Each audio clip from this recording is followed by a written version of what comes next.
Ku yakin saat kau berfirman,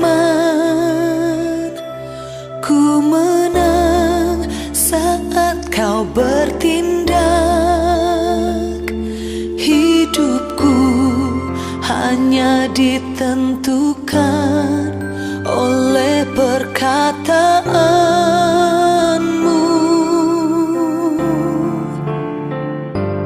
Ku aman karena kau menjaga. Ku kuat karena kau menopang. Hidupku hanya ditentukan oleh kuasa-Mu.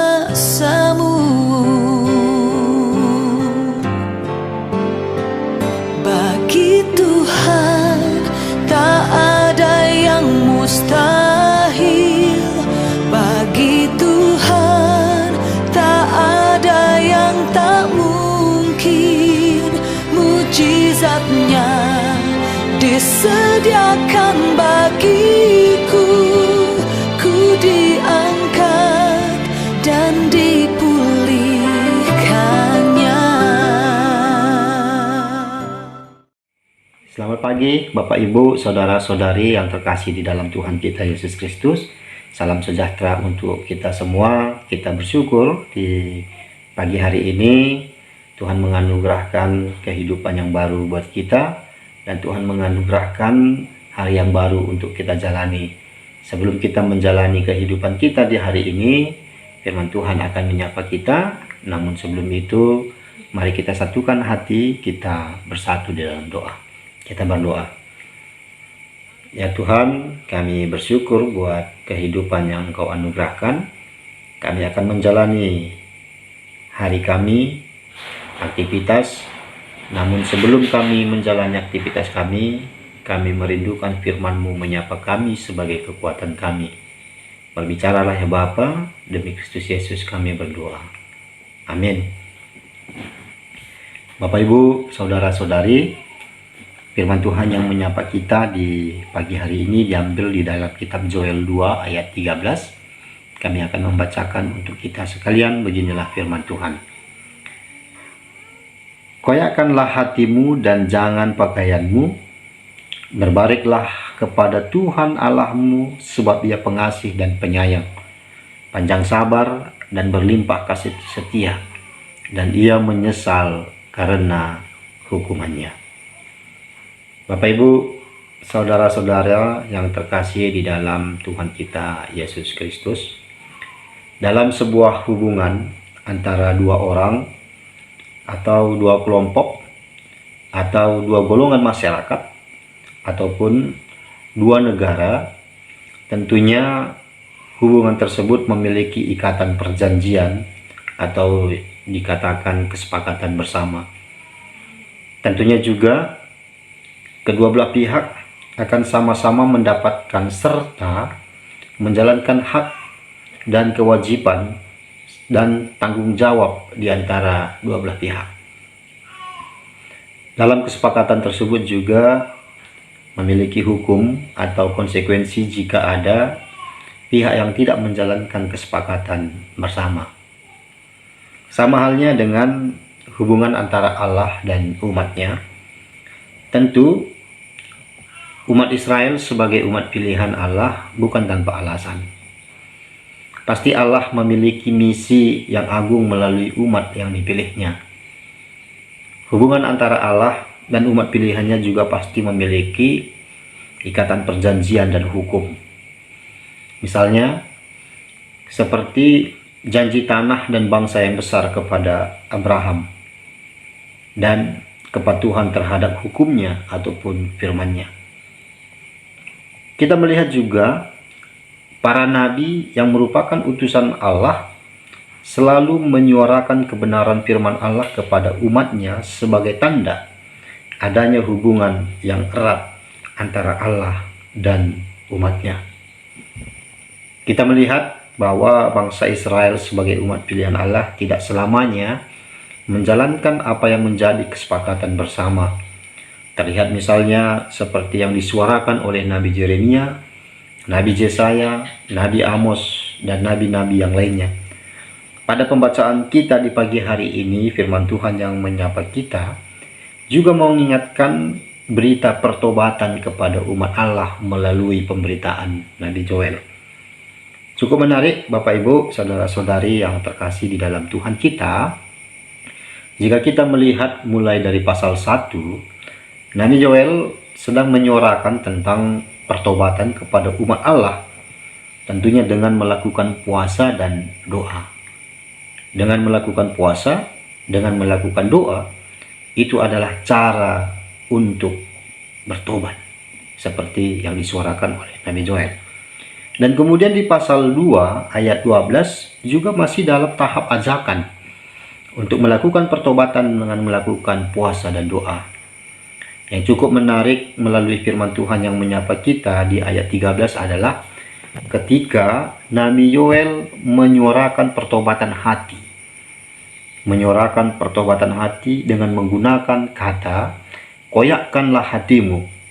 Dan dilanjutkan dengan kata, jangan pakaianmu. Bapak Ibu, saudara-saudari, ketika kita berbicara tentang isi hati, tentu kita sebagai manusia memiliki keterbatasan di dalam memahami isi hati orang lain. Begitu juga sebaliknya, isi hati kita, orang lain akan sangat sulit untuk memahami. Yang tahu isi hati kita hanyalah 100% antara kita dan Tuhan. Firman Tuhan melalui Yoel mau mengingatkan bahwa Tuhan menghendaki umatnya mengalami pertobatan yang datangnya dari hati, bukan dari apa yang kelihatan, misalnya melalui perkataan saja. Dan ketika mengalami pertobatan dengan melakukan puasa dan doa, tentunya Tuhan sebagai Tuhan yang setia dan panjang sabar, menurut apa yang disuarakan oleh Nabi Joel, Tuhan akan mengampuni umat yang mau mengaku akan kesalahannya.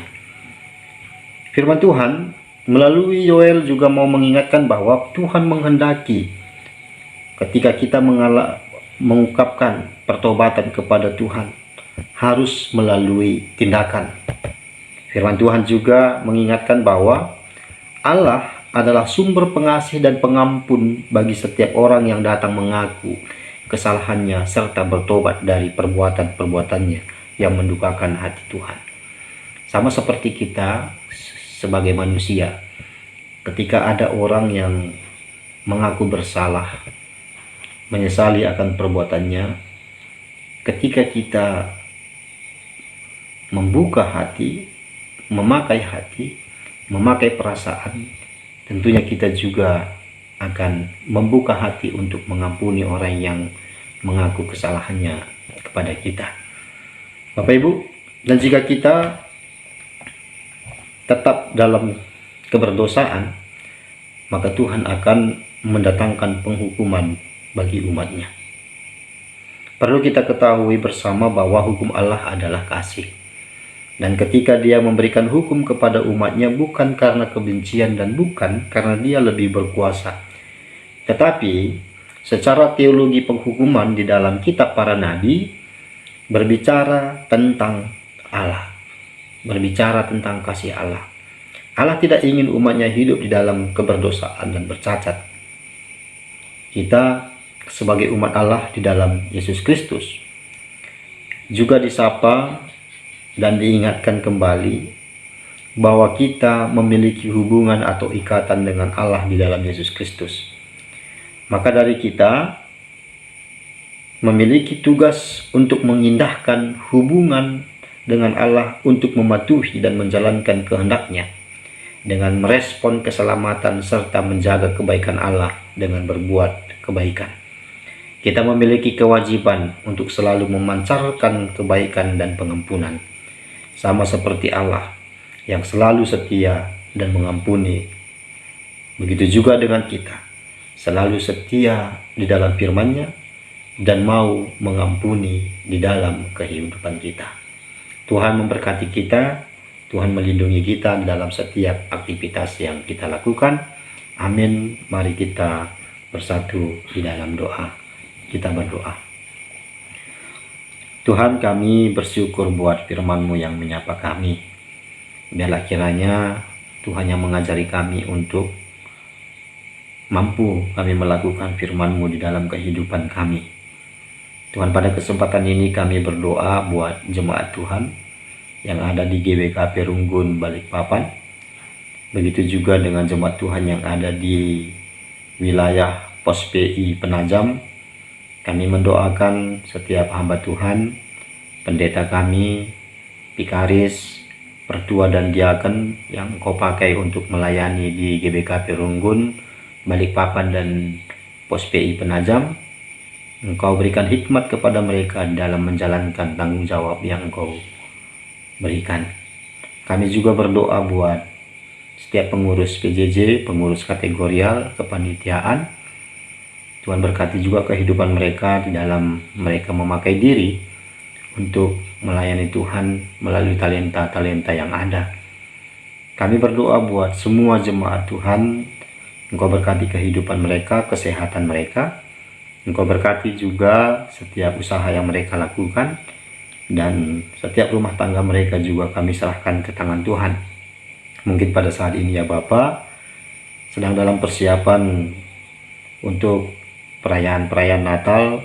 Tuhan berkati setiap panitia yang terlibat, yang bergumul, yang menjalankan tanggung jawabnya sebagai panitia di dalam perayaan Natal.